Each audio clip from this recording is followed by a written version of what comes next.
and the everything slot car related addiction is getting bigger.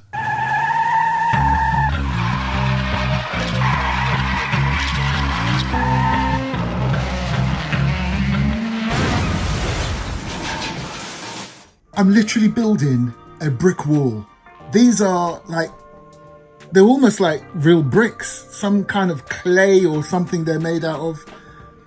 And yeah, I'm building up a brick wall. I'm using Gorilla Glue, hopefully they'll stick. And just for a little diorama for certain slot cars, for certain videos. I think I'm doing okay so far. I've never laid bricks in my life. Miniature ones or real full-size ones. And the glue that I'm using, you can see where I've put maybe just a little bit too much. But I'm not bothered. It's supposed to be sort of a modern, almost derelict diorama. So the bricks don't have to be perfect. That glue should dry clear. If it doesn't, again, it doesn't matter. It needs a bit of weathering or more weathering. But yeah, I'm literally laying each brick one by one. That's how much I love this hobby.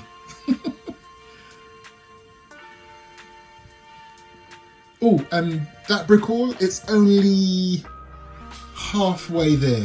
So about double that height and I'll be done.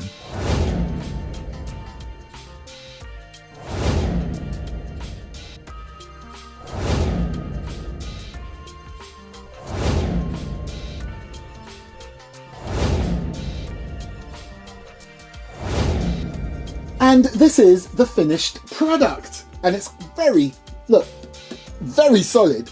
As you can see, the vandals have already been, well, some people don't call them vandals, some people call them artists. But anyway, they've already been, look, there's a bit of graffiti there already. So maybe I'll do some colourful graffiti here and there to cover that up. Or maybe put a billboard or a poster. There's so many ideas I have to really finish this off. And you know who I blame for this? Oh my gosh, have you seen Hugh's garage? Oh my goodness. If that isn't the best slot car track setup scenery diorama I have ever seen. It is awesome and he is so skillful in what he does. So whenever I see him create something or paint something, a bit of the old dab, dab, dab, that just inspires me so much. Or is it dabbity dab dab? Anyway, yeah, he inspires me so much to just go that one step further because all I got was this, okay? And this sort of base around it. I painted this grey. I then cut a rather crude slot there so the guide blade could slot in there. And then I thought, that looks a bit rough. And then I thought, what would Hugh do? What would Hugh's garage do? Or garage, however you want to say. I decided, I haven't finished. As you can see there, I've started painting the sides of it black. And you could already see the effect of me painting that black. Makes it almost look neat. You can still see the natural wood colour there. Once I paint that up black, you're not going to see anything. It's just going to look like a really neat slot and dark. And as you can see there, I bought some copper tape, which you've probably seen before, that conducts electricity. I ran it around the board to the bottom, and I'll show you what I did there in a moment. It's very crude, but it works.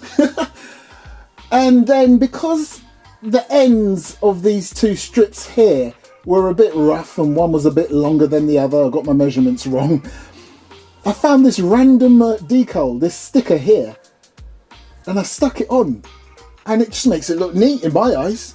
And now, as you know, you can't just put a slot car on a base like this and power it up and not expect the slot car to try and shoot off. So, don't ask me what this is. I've got a lot of knickknacks, okay? I've got what you call a man drawer. So it's full of nonsense, but nonsense I can't throw away because one day I might need it. And guess what? I found this in my man drawer. Female drawers are also available. No, that doesn't sound right. Anyway, I found this in my drawer. I painted it grey, stuck it to the board, and what that does, it just ever so slightly lifts the rear wheels off the base so that I can just flick a switch to quickly test a car.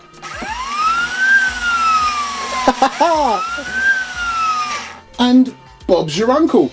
And this particular police slot car, which is a fairly small car in terms of length, but even longer cars sit on there perfectly, still with the rear wheels slightly raised up.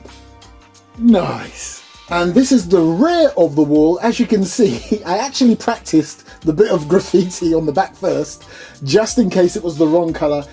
Didn't look good. You might think it don't look good, but I think it's quite effective. Just in case I messed it up, I did it on the back first. Where have I seen these letters before? Anyway, done that, and as you can see here, I've got 2 battery boxes, each with a switch, and this is underneath, and as you can see there, rather crudely, I've secured the cables down on the base. As you can see there, I even found some rubber feet, and I put those on as well, just to give some clearance for the cable. And then get this, look, that street light, I bought that off Amazon too. There were 2 pre-cut holes there and one underneath this sign that I painted, and they didn't go all the way through because they were there for the 2 trees that came with this board, this diorama. They came with 2 trees that look really fake and rubbish. But anyway, I decided I was going to cover one hole up with this sign, and with this one install a light. So I had to drill all the way through, put the cables through, and Bob's your uncle. Nice. What a beautiful night scene.